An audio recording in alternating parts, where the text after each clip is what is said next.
Bonjour, nous sommes le dimanche 7 juin 2026 et le sujet est l'économie mondiale, en particulier avec la Chine, l'usine du monde, machine. La Chine n'a jamais autant subventionné ses propres entreprises avec de l'argent public.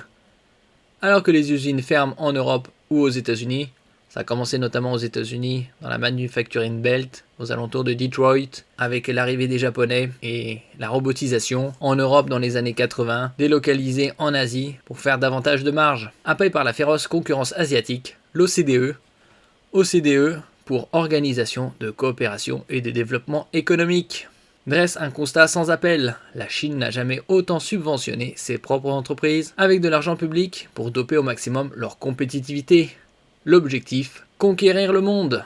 La Chine, qui a une population de 1,4 milliard d'habitants, numéro 2 mondial, derrière l'Inde, qui est en plein recensement, ils doivent être aux alentours de 1,5 milliard. Si on peut voir un autre article, une concurrence très déloyale, l'OCDE s'attaque frontalement aux subventions massives de la Chine pour son industrie. La Chine qui fabrique une grande majorité des panneaux photovoltaïques du monde notamment. Un rapport publié par l'Organisation de coopération et de développement économique, OCDE, est présenté lundi 1er juin, a compilé les bilans financiers de grandes entreprises internationales dans 15 secteurs clés comme l'automobile, l'aluminium ou les engrais.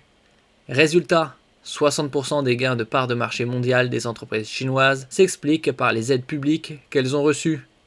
Pour les concurrents, impossible de rivaliser face à une telle force de frappe qui biaise l'économie mondiale. En ce qui concerne la monnaie chinoise, c'est le yuan, et le yuan actuellement, 1 euro, c'est 7,8 yuan. On peut voir l'évolution au cours de ces 5 dernières années. Au plus bas, c'était 6,72, au plus haut, 8,47, presque 8,5, et actuellement, on est à 7,8 yuan pour 1 euro. D'après certains économistes, la monnaie chinoise est dévaluée, ce serait plus 3,5, 4 yuan pour 1 euro. N'oubliez pas de vous abonner pour plus de news nationales, européennes et internationales sur ce monde dans lequel nous vivons. Soutien chinois massif. Entre 2005 et 2020, quasi 2 décennies, les entreprises chinoises ont reçu en moyenne un soutien public 3 à 8 fois plus important que celle basée dans les 38 pays membres de l'OCDE, explique l'organisation. Encore, cette estimation est-elle prudente, entre guillemets? Ce constat accablant s'appuie sur une importante base de données appelée MAGIC, pour Manufacturing Groups and Industrial Corporations. Pour la nourrir, l'Organisation de coopération et de développement économique a compulsé les rapports financiers de 525 grandes entreprises internationales de 15 secteurs industriels clés: aéronautique et défense, aluminium, automobile, ciment, chimie, engrais, verre et céramique, machinerie lourde, semi-conducteurs, construction navale, panneaux photovoltaïques, acier, équipements de télécommunications, matériel roulant, éoliennes. La Chine fabrique une bonne partie des panneaux photovoltaïques et des éoliennes notamment. En ce qui concerne l'acier, on en avait parlé il y a quelques mois, plus de 50% de la production mondiale d'acier est chinoise. À eux seuls, ils produisent 1 milliard de tonnes d'acier. 1000 millions. Depuis 2 ans, la base est partagée de manière confidentielle avec les gouvernements des 38 pays membres de l'organisation, explique un autre expert de l'OCDE. Parmi les chouchous de Pékin ou Beijing, les fabricants de panneaux solaires, d'automobiles ou de batteries. Ce lundi, le secrétaire général de l'OCDE, Matthias Cormann, a dénoncé la méthode. Les subventions permettent d'augmenter les parts de marché, oui, mais sans améliorer la productivité ou la rentabilité. C'est comme le dopage dans le sport.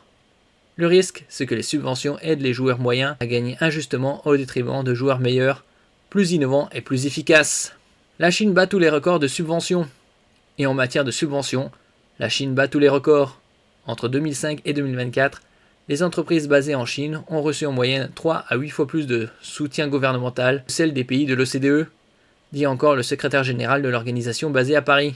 Et ces subventions ne sont pas qu'une question fiscale, elles sont en train de remodeler les marchés mondiaux. L'OCDE note ainsi que les subventions permettent aux Chinois d'inonder et de saturer le marché de certains produits à bas coût.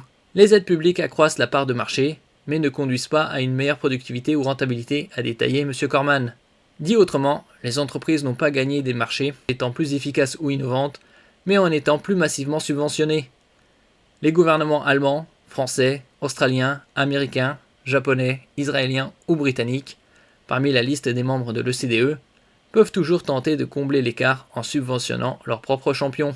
Mais au vu des conditions dont bénéficient les entreprises chinoises, ce soutien peut s'apparenter à remplir le tonneau des Danaïdes. L'OCDE appelle néanmoins ses 38 membres à trouver des solutions au plus vite.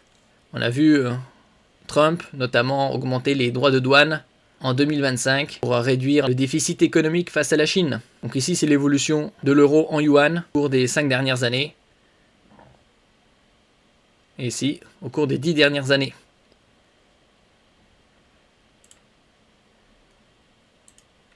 Merci pour votre écoute et à la prochaine.